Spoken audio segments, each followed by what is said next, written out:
Okay, so we've officially finished act number 3 of Macbeth. So we're going to be updating our plot trackers. Oops. All right, so we did act 1 and 2. Today we're going to be doing a quick update of act 3. So as I read, I'm going to add a couple of little notes for clarification. You can add to your notes as well. So we start off with Banquo on stage. And he says, after reflecting on the witch's prophecy, Banquo begins to suspect Macbeth of foul play against Duncan. So remember that Banquo was there for the prophecy, so he knows that Macbeth was supposed to become king. Or at least he was told he was going to become king. So he's starting to suspect that Macbeth might have done something to cause Duncan's death at this point. All right? Then Macbeth enters. He has a quick conversation with Banquo, where he invites him to a feast that night. Macbeth and Banquo kind of exchange pleasantries, and then Banquo leaves. All right? Macbeth, who's now alone on stage, then starts to express fears that he will have killed Duncan for nothing. Okay? Remember that Macbeth does not have children. And remember that Banquo is supposed to have sons who will become king. So he's really afraid, Macbeth, that Fleance is going to take over. So Macbeth, in other words, is like saying, I've done all this stuff, I've killed Duncan, and it'll ultimately be for nothing. So I need to now get Banquo and Fleance out of the picture. All right? So then we jump ahead to a different scene, and we see the men attack and are successful in killing Banquo on his way to the feast, but Fleance is able to escape. Okay, so that's key. So then at the feast, Macbeth suddenly sees Banquo's ghost, which was an important symbol that you all looked at and analyzed, and he becomes really upset, but literally no one else can see the ghost, so they're all kind of like, what's going on here? Okay, especially Lady Macbeth, all right? She is really, really nervous about Macbeth. She questions his masculinity. She says, are you a man or not? Kind of hold it together.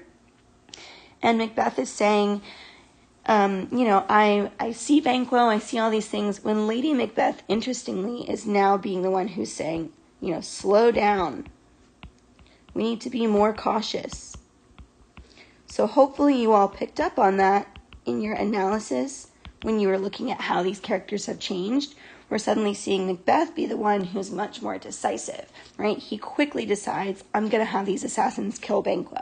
Whereas Lady Macbeth is saying, slow down, let's, not jeopardize everything we fought for.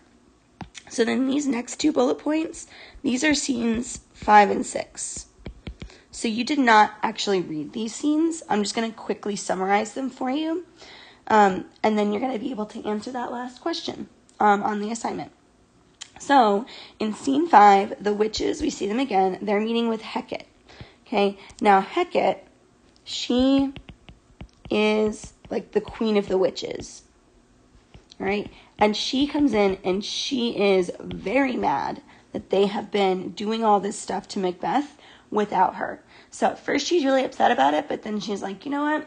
I'm going to join in and I'm going to help you ruin him, right? What she says is I'm going to plunge him deeper into confusion.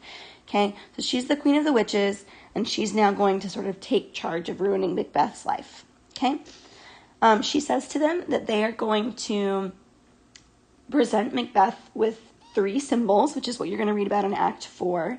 3 symbols, 3 visions that are supposed to make him feel comforted, but really they're going to be symbols that cause his downfall. So that's what you're going to read later this week. Okay?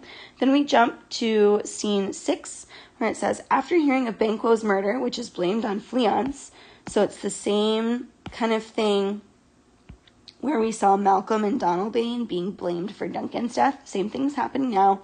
Okay? Lennox and the other lords hope for an end to Macbeth's rule. So Macbeth isn't in this scene. It's just the other lords talking about him. And they actually call him a tyrant. So we're starting to see the men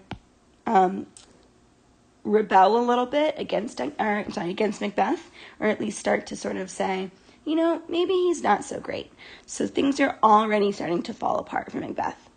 So go ahead and answer that question about who Hecate is and kind of tell me, what else you think about what role she thinks she plays with gender. Remember, she's another woman, so we only have the 3 witches, Lady Macbeth, and Hecate as the female characters so far in the play.